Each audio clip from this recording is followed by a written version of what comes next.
In 1995, in the small town of Ashwood, the air smelled of damp earth and pine after a long night of rain. It was the kind of town where everybody knew each other, where the high school football team's victories were front-page news, and where parents left their doors unlocked without fear. It was a quiet place, almost too quiet, the kind of place where you wouldn't expect darkness to creep in. But sometimes, it's in the quietest towns that the loudest tragedies are born. But before we dive into the full part of the story, don't forget to like, comment, subscribe, and also follow for more interesting stories to come. 16-year-old Daniel Carter was sitting on the back porch of his best friend's house, swinging his legs lazily against the wooden steps.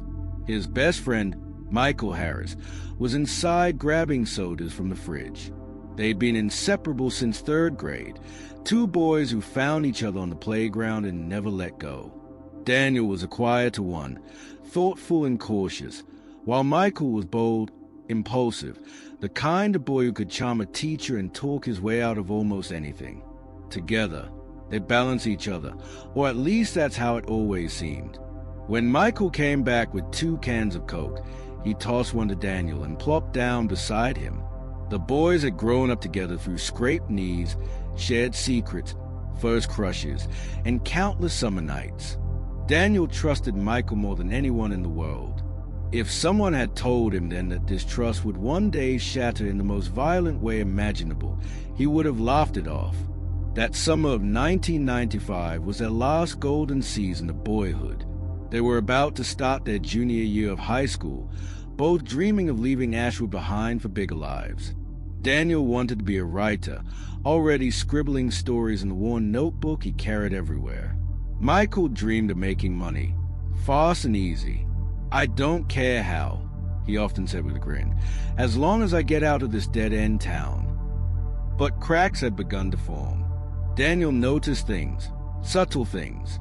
Michael's temper was sharper than it used to be. His smile sometimes edged with something cruel.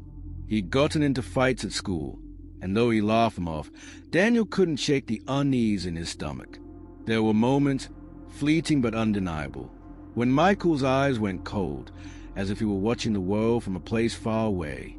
One night in late August, they sat at the edge of Miller's Creek, skipping rocks across the dark water. The moon was high, painting the surface in silver ripples.